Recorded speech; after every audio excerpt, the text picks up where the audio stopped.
But I really want to go ahead and thank Tim. I know that he was stressing out about this week and this event, because so was I, and I want to thank the Chamber for bringing us together today. I also want to thank our City Council. I didn't mention them by name, but I do want to do that now. Vice Mayor Lee, Councilman Blauer, Councilwoman Ponce, Councilmember Enriquez, and Councilmember Villapudua. And I also want to thank Councilmember Padilla, even though she couldn't make it because she's at a graduation. Her daughter just graduated from college. I also want to make sure that we understand that this isn't just us doing it. Actually, we're not the ones doing the heavy lifting. That comes to our city staff, specifically our city manager, and he has assembled an incredible team of individuals that are pushing Stockton forward. Business leaders, first responders, nonprofit, faith leaders, labor partners, and every resident that shows up. And not just when cameras are on, but when the work is hard, quiet, and unfinished.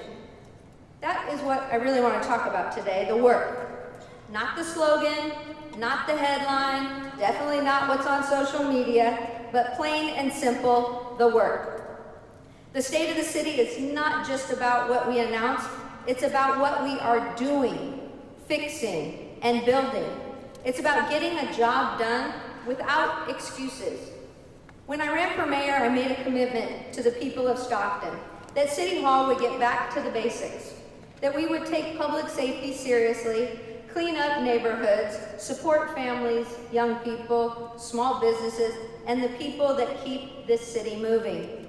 I said then, and I still believe it now, Stockton doesn't need more speeches about our problems. Stockton needs action, and action is not always dramatic. Sometimes action looks like a pothole being fixed. Sometimes it's like getting a street light repaired. Sometimes it's a police officer being closer to the neighborhood they serve, or a public works team clearing debris for the next storm. Most of that work doesn't go viral, but it matters. It matters to the mother walking her child to school. It matters to the disabled who need accessible sidewalks. It matters to the small business owner who needs the street clean, the lights working, and customers to feel safe. It matters to the family calling 911 and praying someone gets there fast. This is the work of a city, and that is the work that we've been doing. As you've seen, all the stats up there, but I really want to drive this point home, that we've replaced more than 1,000 street lights and 25,000 potholes have been filled. We've expanded and put enforcement behind our smoke shop and our sideshow ordinances. There have been over 42,000 calls for help answered by our fire department. They resuscitated 127 people and extinguished 200 structure fires that could have easily caused more than $170 million in damages. When I came into office, I made an early commitment to restore focus, discipline, and accountability to city government. I said we would not chase every shiny new object while basic services are being ignored. I said we would strengthen public safety. I said we would address homelessness with urgency and humanity, but also with honesty. Those were promises made, and today we are talking about promises kept and promises that we're still working on each and every single day. Let's talk about public safety, because without safety, nothing else works. Businesses do not grow where people do not feel safe. Children do not thrive where families do not feel safe. Neighborhoods do not stabilize where people believe government has disappeared. Public safety isn't just a department. It is the foundation of a functioning city. That is why we've been working with our police department, fire department, city leadership, regional partners, and community organizations to ensure Stockton is not only responding to emergencies, but also preparing for them. We are looking at response times. We're looking at staffing and neighborhood presence. We are looking at where the city has grown, where service demands have increased, and where public safety infrastructure must catch up. Getting to where help is needed, this is why I support SendCal. This is the most important and significant regional emergency response contract that this city has approved. It is a joint agreement bringing multiple fire districts and EMS into a partnership to bring enhanced joint service, better response times, and strengthens emergency services. It's also why I support upgrade to the flock system. Using drones as first responders is the future. This is technology that allows public safety professionals to conduct real-time assessments without putting lives at risk. To date, the flock system has provided data to apprehend criminals without putting police or civilians in harm's way. Paired with state and federal partners, we've been able to get information that normally would have taken hours, just seconds, providing law enforcement the resources to get it right every time. And as of this past Monday, the police department has Axon, which provides real-time translation capabilities built right into their body cams. Our community is diverse, and language should never be a barrier to safety, assistance, or access to services. This is not always the work that's getting the ribbon cutting. A fire station map doesn't go viral. A dispatch system upgrade doesn't trend. A staffing plan does not fit neatly into a 15-second video. But those are the things that determine help arrives when a family needs it. Those are the things that help police officers respond faster, communicate better, and builds trust block by block. Those are the things that matter. And in Stockton, that's the work that we're doing. We are working to ensure that as Stockton grows, our public safety grows with it. And I want to be clear, public safety is not just about enforcement. It's prevention, it's clean streets, it's youth opportunity, mental health response, housing, and accountability. A safer Stockton is built by police officers, firefighters, dispatchers, public works crew, park staff, water technicians, mentors, and neighbors. A safer Stockton is built by all of us. And that brings me to the work that most people only notice when it's not done, and they forget about it when it's working. Anybody remember the trash last summer? When parks are needing to get cleaned up after a celebration, it happens. When storm drains need to be cleaned, it happens. Sidewalks repairs, it's happening. Graffiti removed, it happens. Abandoned vehicles towed happens. And blight, we're working to eradicate that from Stockton. This is the work every day of local government. It's not glamorous, but it's essential. And I want every city employees, raise your hand. We got a ton in here, okay? I want you to know that we see you. We see the work that you're doing to clear up illegal dumping, of which over 4,000 tons have been removed. We see the teams responding to downed trees, flooded streets, and public spaces that need attention. We see the staff making sure that the machinery of government keeps moving. You may not always be in the photos, but you are in the results. This past year, as we heard, 1,200 calls for service have been addressed or are pending in Ask Stockton.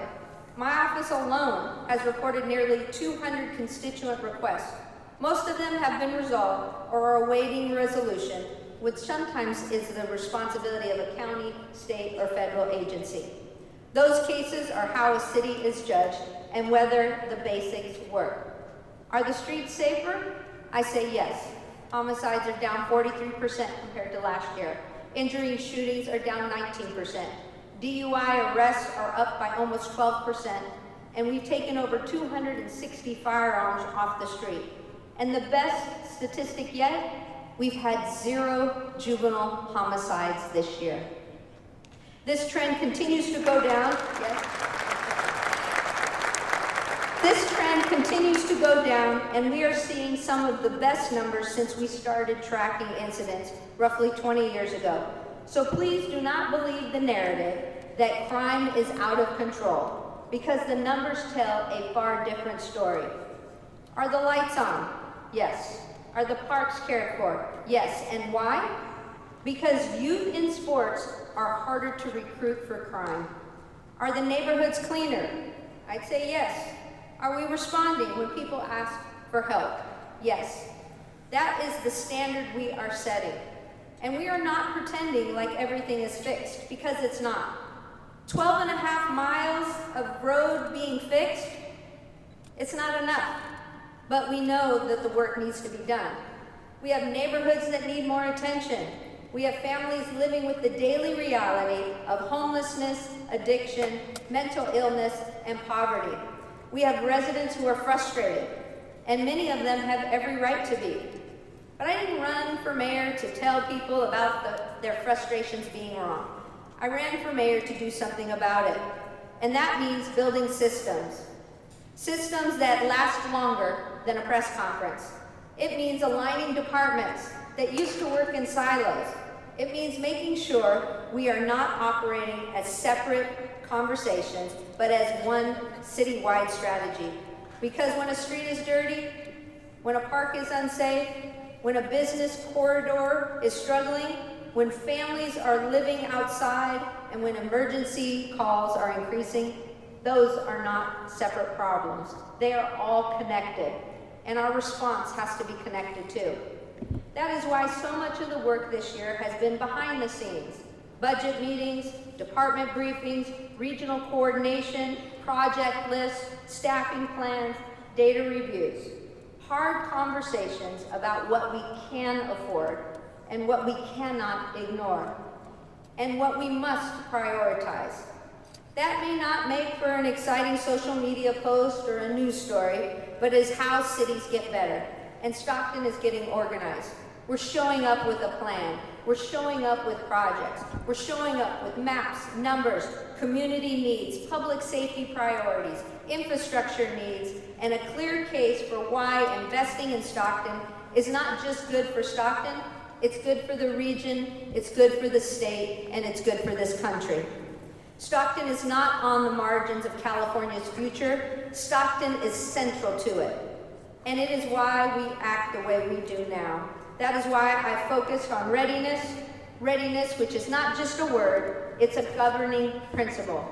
Are we ready when opportunity comes? Are we ready when disaster hits?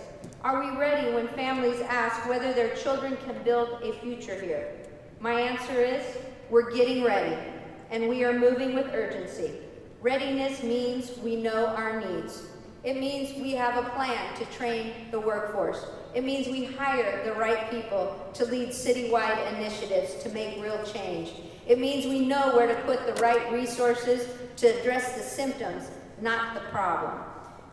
It means that we know why policies work, so we don't waste time and money on those that don't. And under this administration, I wanted this to be the mandate and be it very clear.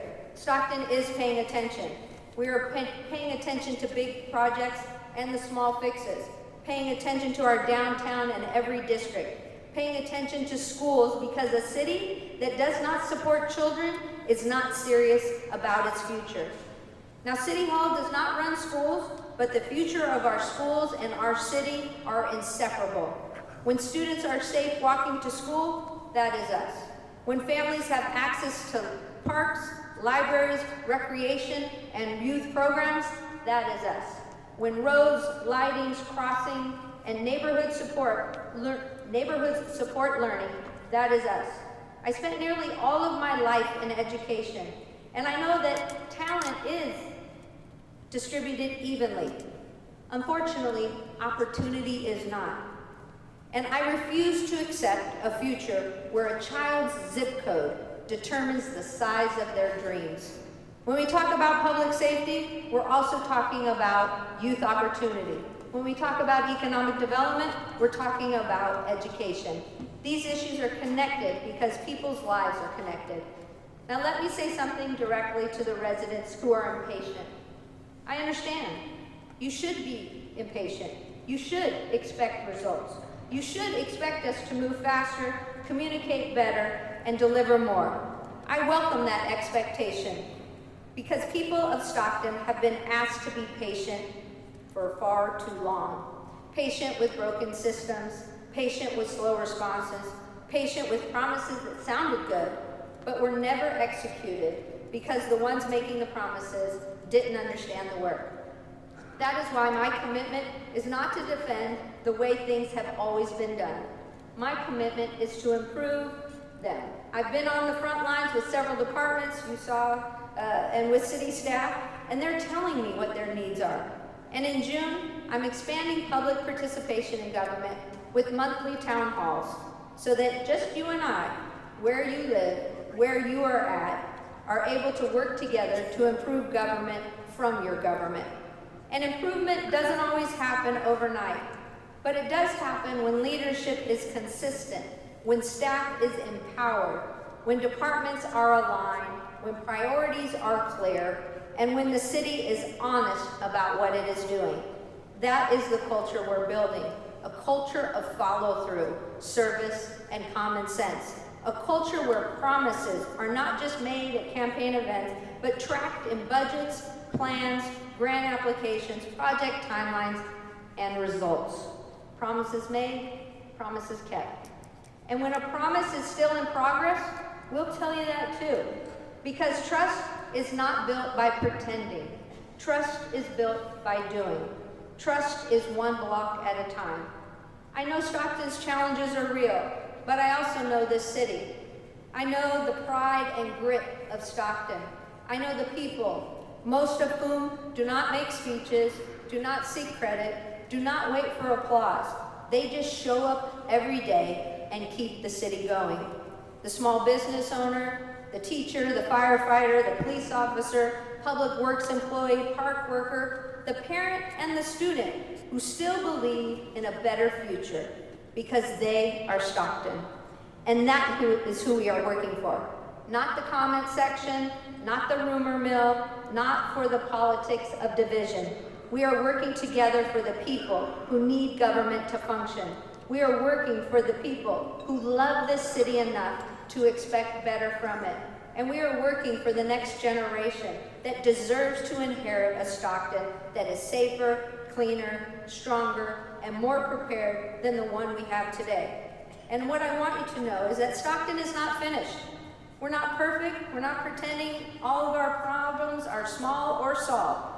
But Stockton is focused. Stockton is working. Stockton is organized. Stockton is keeping its promises. And Stockton is ready. We're ready to improve public safety, ready to clean up neighborhoods, ready to strengthen infrastructure, ready to support youth, ready to work with partners at every level to deliver for the people of Stockton. The work ahead is not easy, but I didn't ask for this job because it's easy. I asked for this job because I love and believe in Stockton.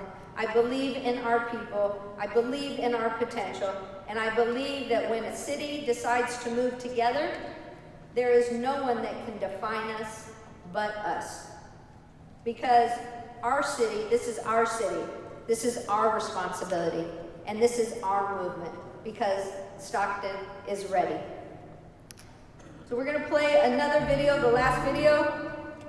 Wait, but before we get there, I just wanna make sure that you guys understand that this didn't happen overnight, these videos. I wanted to be able to show you better than tell you, and I wanna make sure that we give credit to where credit is due. I wanna thank Optic, I want to thank Tony, Louie, Mary Ann, Ernestina, and Thomas. I also wanna thank Hudak and G-Force Productions. Roll that tape.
So that agenda item we're done with.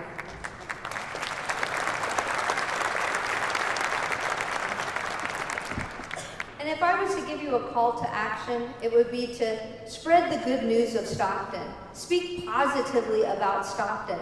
Let people know that Stockton is ready. Because if we don't tell anybody, then nobody thinks that we're doing that. So I think it's important that you tell one friend, two friends, heck, tell 10. That would be better. So we're moving on to the next agenda item, and that is for public comment. So City Clerk. Sorry, we have received no public comment cards. Okay, wonderful. Well, then with that being said, I don't know, what time is it? Somebody tell me the time. 1:23, the meeting's adjourned. Have a great day, everyone. Thank you so much for being here. And again, speak positive about our city and get involved. Thank you.